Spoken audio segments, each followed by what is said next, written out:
America में एक बुजुर्ग को ट्रेन से धक्का देकर निकाला गया, लेकिन उसके हाथ के लिफाफे खोला तो पूरा सरकार गिरा दिया। कहते हैं इंसान की असली पहचान उसके कपड़ों से नहीं, उसके कर्मों से होती है। लेकिन इस दौड़ती भागती दुनिया में लोग अक्सर इस सच्चाई को भूल जाते हैं। अमेरिका का एक बड़ा और भीड़ भाड़ वाला ट्रेन स्टेशन। सुबह के 11 बजे प्लेटफार्म पर हजारों लोग अपनी अपनी मंजिल की जल्दी में भाग रहे थे। सूट बूट में सजे धजे यात्री, मोबाइल पर झुके हुए लोग और बैग घसीटते हुए यात्री। हर तरफ बस भीड़ ही भीड़ थी। इसी भीड़ के बीच एक बूढ़ा आदमी धीरे धीरे कदम बढ़ाता हुआ स्टेशन पर दाखिल हुआ। उसकी उम्र लगभग 75 साल रही होगी। साधारण फीका सा ग्रे सूट, थोड़ा पुराना, जिस पर वक्त की सिलवटें साफ झलक रही थीं। हाथ में पुराना चमड़े का बैग और आंखों में गहरी थकान। वह धीरे धीरे सीढ़ियों से नीचे उतरा और ट्रेन के डिब्बे की ओर बढ़ा। उसके कदम डगमगा रहे थे, लेकिन चेहरे पर अजीब सी शांति और गरिमा थी। जैसे ही वह अंदर दाखिल हुआ, भीड़ में बैठे कुछ युवा यात्रियों ने उसकी ओर देखा और हल्की हंसी उड़ाई। देखो, पुराना सूट पहनकर चला आया। लगता है कहीं और जाने की बजाय गलती से फर्स्ट क्लास में चढ़ गया। एक यात्री ने ताना मारा। दूसरे ने मजाक उड़ाते हुए कहा, बाबा, यह आपकी जगह नहीं है, यह टिकट बड़े लोगों के लिए होता है।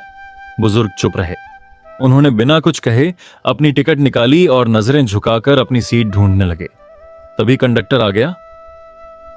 लंबा चौड़ा आदमी, चेहरा अकड़ से भरा हुआ।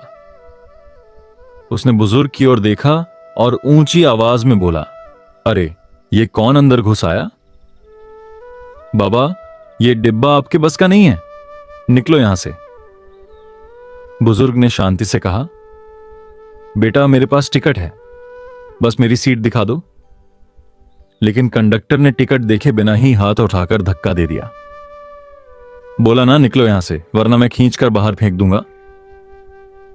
भीड़ चुपचाप देखती रही। किसी ने बीच बचाव नहीं किया। कुछ लोग हंसने लगे, किसी ने मोबाइल निकालकर वीडियो भी बनाने की कोशिश की। बुजुर्ग की पकड़ रेलिंग पर ढीली हुई और वह लड़खड़ाते हुए बाहर प्लेटफार्म पर गिर पड़े।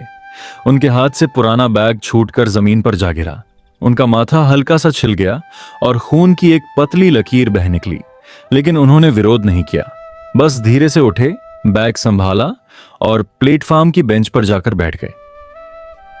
आंखों में नमी थी, लेकिन होठों पर कोई शिकायत नहीं।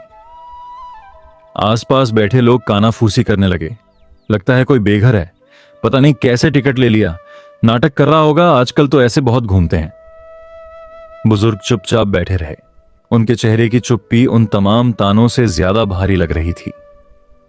कुछ देर बाद उन्होंने अपने बैग से एक पुराना छोटा फोन निकाला। स्क्रीन टूटी हुई थी, लेकिन उसमें उनकी उंगलियां बेहद सधी हुई लगीं। उन्होंने एक नंबर डायल किया और बस इतना कहा, मुझे लेने यहां आ जाओ, स्टेशन पर तुरंत।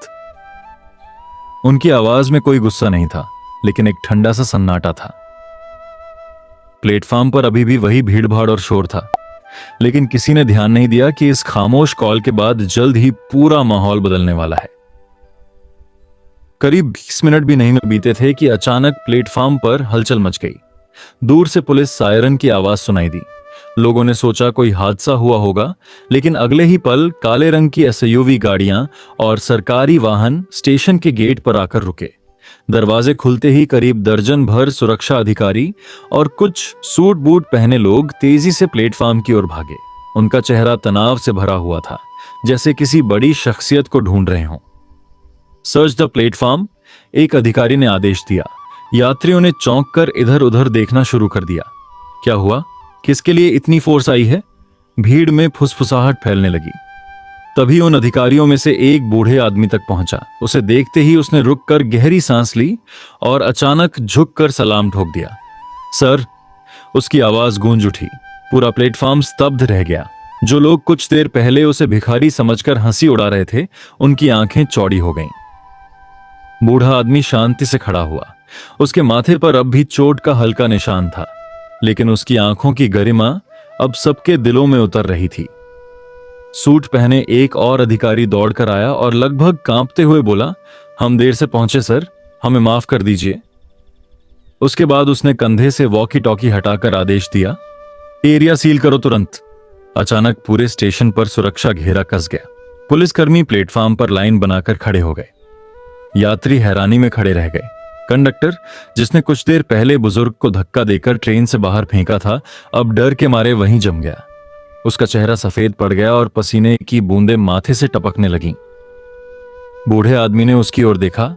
आवाज अब भी बेहद शांत थी, लेकिन उसके हर शब्द में बिजली की तरह असर था। कल रात मैंने सोचा था कि लोग अब भी इंसानियत पहचानते होंगे, लेकिन आज साबित हो गया कि वर्दी और पद से ज्यादा लोग कपड़ों और हालात को देखते हैं। भीड़ में सन्नाटा पसर गया। तभी एक वरिष्ठ अधिकारी आगे बढ़ा और जोर से बोला, सुनो सब लोग, यह साधारण दिखने वाले शख्स कोई आम आदमी नहीं है। यह है विलियम एच कार्टर, पूर्व कैबिनेट मंत्री और राष्ट्रपति के विशेष सलाहकार। इनकी एक कॉल से पूरे देश का भविष्य बदल सकता है। गूंज पूरे प्लेटफॉर्म पर फैल गई। यात्रियों की सांसें थम गईं। कुछ लोग जो हंस रहे थे अब जमीन की ओर देखने लगे। जो लोग वीडियो बना रहे थे उनके हाथ कांप गए, और वह कंडक्टर, उसके घुटने वहीं कांपते हुए जवाब देने लगे। वो हाथ जोड़कर रोते हुए बोला, सर मुझे माफ कर दीजिए, मैंने आपको नहीं पहचाना। बूढ़े आदमी ने उसकी ओर देखा। उसकी आंखें गीली थीं, लेकिन आवाज स्थिर। गलती पहचान की नहीं थी, गलती इंसानियत की थी। स्टेशन पर जैसे तूफान उतर आया था। कुछ देर पहले तक जहां हंसी और ताने गूंज रहे थे, अब वहां कैमरों की फ्लैश लाइटें चमकने लगीं।